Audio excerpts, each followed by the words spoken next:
from the calm and serenity, we're in full combat mode now because we're heading to some boxing. And it's the light heavyweight division. Bidding for a place in the quarterfinals, it's Sean Lazzerini, the Glaswegian fighter. He's a former Commonwealth Youth Games champion 3 years ago. This is his first shot at the big time in a major games. But he's up against one of the toughest opponents in this division, and he's Australia's favourite, Clay Waterman. Now, this guy has become Australia's first and only world amateur champion, and he just happens to be one of a handful of Indigenous athletes in the Australian team itself. So he is very much the local favourite in this one, and we will join Richie Woodall and Ron McIntosh to see how it goes.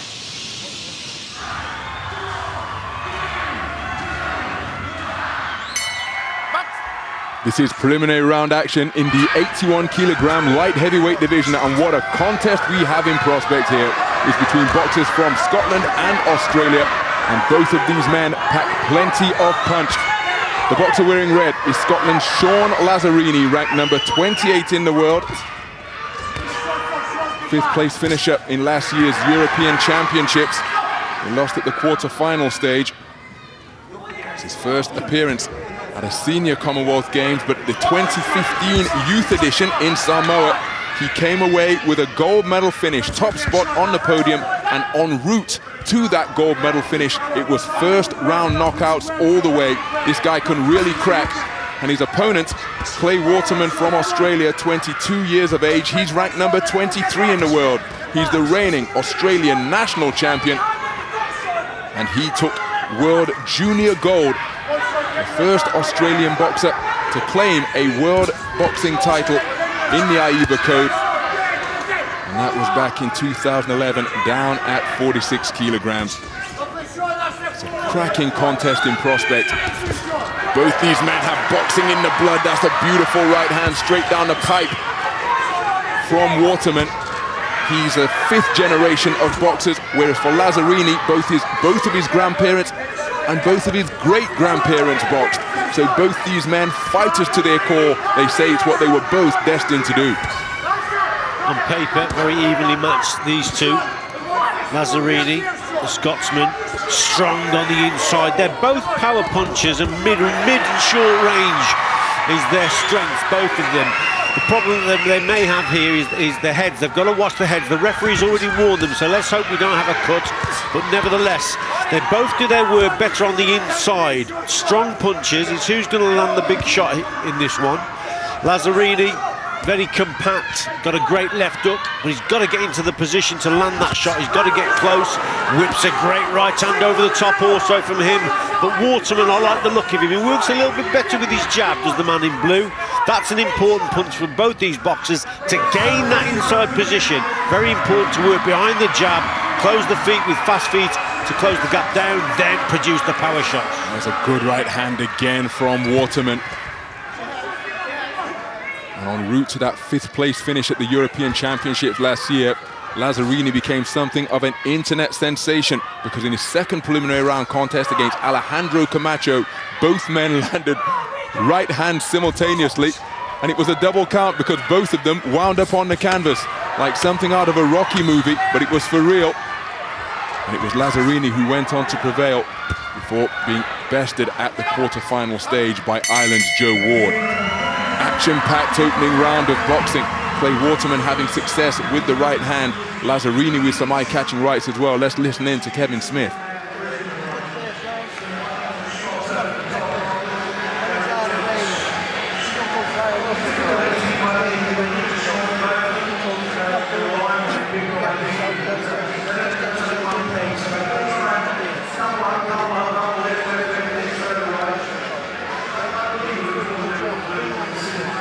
Wants to slow them down stage to make it easy for you. You can beat this guy, no problem whatsoever. Right, you slow, back on combination. Right, come on, your pass wants to back, come on, Sean, let's go. Let's go. Come on, get your eye together. Win there.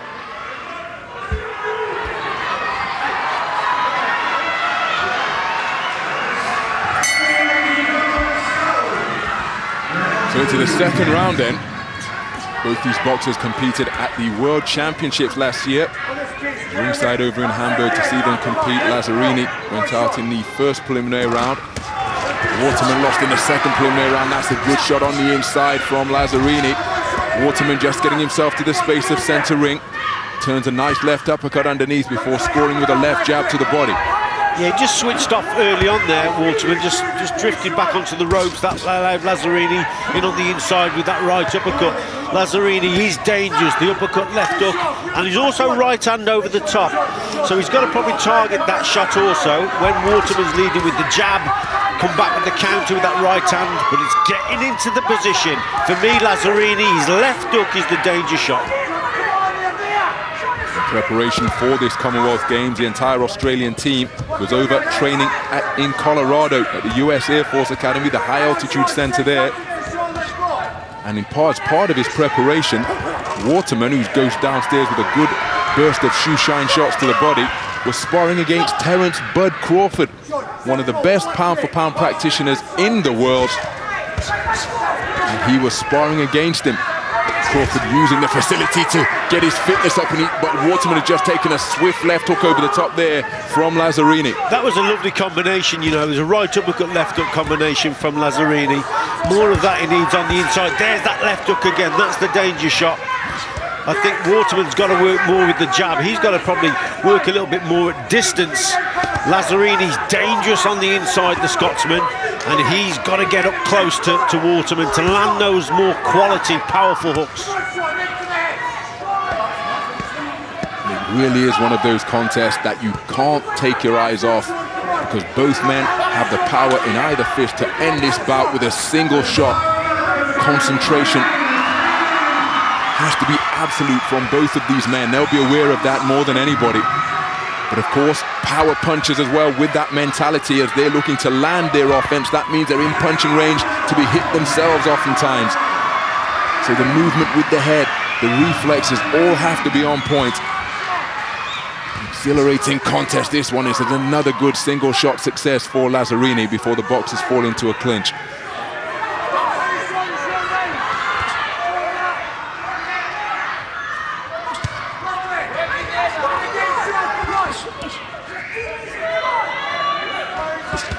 Good left jab from Waterman.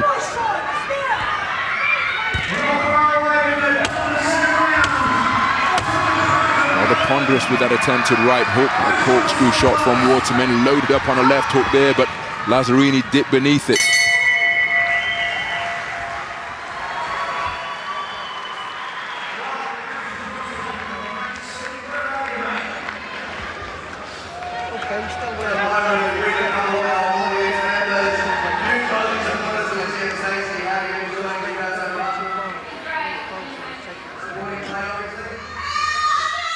Kevin Smith saying that Waterman's waiting a little bit too long.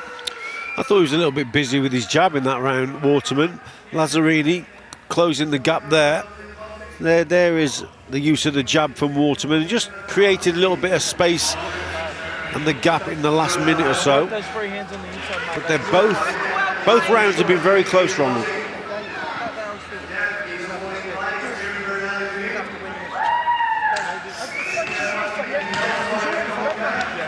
So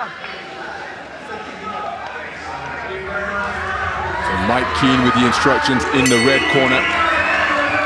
Just telling Lazzerini to come on, son, as we go into the third and final round of this light heavyweight contest. The winner through to the quarterfinals. Nice little uppercut on the inside with the right hand from Waterman. There's the same shot once again. I think both boxers, Ronald, need a good last round here. So for Lazzerini, he's just got to work harder on the inside. When he's in that position there, he's closed the gap down. That's when he's got to let his shots go. He's waiting a little bit too long. This is where he should be working a little bit harder now, in that position there, especially with that left hook. Target the body, target the head, double left hook. He can do this, can Lazzerini, but Waterman himself will want to box at distance and probably catch Lazzerini as he's coming forward. So again, good attack there from Lazzerini. Waterman fighting his way off the ropes. Good double left jab from Lazzerini. Waterman trying to re-establish his own lead left hand. Oh, good 1-2 from Lazzerini. Waterman comes back with an uppercut, but Lazzerini back on the jab. And then Lazzerini causes the attempted left-right to go over his head by nice movement from the waist. Good right hand from Waterman, and this contest still in the balance for my money. It's a very close affair indeed. Lazzerini's nose just trickling blood.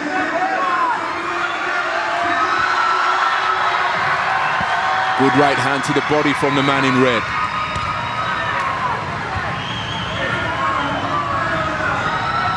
It's the type of contest that can literally turn on its head, can't it? With one shot. A good attack there from Lazzerini. There's that right uppercut he's trying to land. And Waterman, I mean, this is nip and tuck stuff, isn't it? It's very close. It's who's going to be busier, who can produce that bit of quality in this last round. The final minute of the last round is a good left hook from Lazzerini after the right hand was long.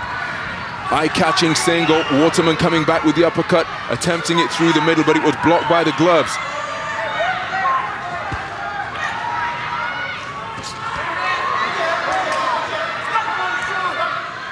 Referee James Beckles just intervening, and now into the final 30 seconds and change.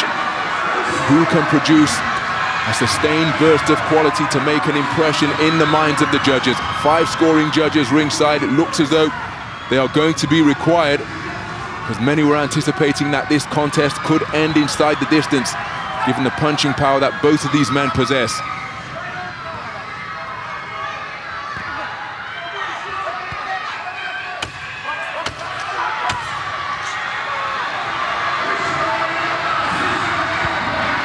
Arcing right hand over the top wasn't too far away from Lazzerini. He's the busier boxer as we reach the final bell. Terrific contest between 2 young light heavyweights.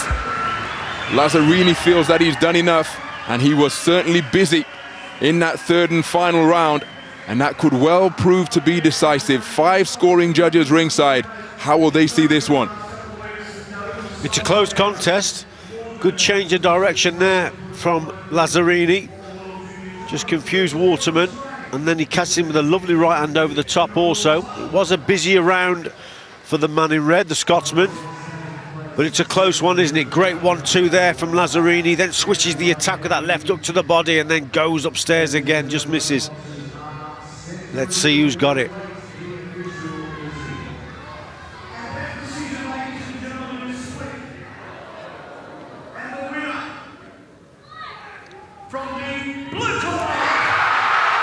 And it's Waterman. Clay Waterman, the reigning Australian national champion, has beaten Sean Lazzerini on a split decision after an incredibly competitive 3 3-minute rounds of boxing. The home fans absolutely delighted.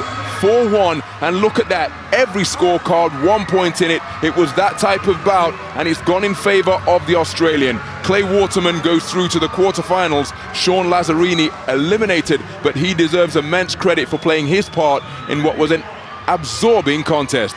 Close one, wasn't it? Probably Waterman did the better in the opening 2 rounds, just on my scorecard, and then Lazzerini had a better last round. I thought he won the last. It was close, so it could have gone either way. No, I don't think anyone would have complained if Lazzerini would have got this. Close contest indeed.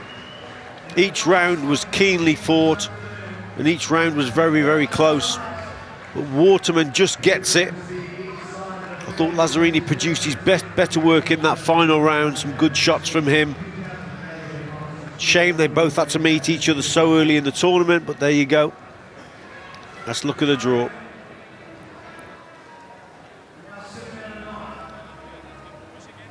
Good right hand there, look at that, left hook right hand from Lazzerini, then he switches downstairs with another left hook. Cracking contest that. Sean, unlucky, split decision by the judges. What did you make of it? I definitely, a good fight, a hard fight, but I think I lost the first round, but me and the crowd know that I won the next 2 rounds, 100%. You know, it's hard to come here and get the decision against another country, but I definitely thought I won the fight. Respect to my opponent, man, he's a good boxer, but that's it, I'm just gutted. Obviously, the crowd really notches up a volume when it's a home fighter, an Australian fighter going in the ring. How much does that distract you, the noise from the crowd? I loved it. I enjoyed the moment. It was absolutely amazing, and it didn't hinder my performance. But like, you know what I mean, like I said before, that's what I thought. Anything you can take away from this, despite the loss? You know, I'm just obviously going to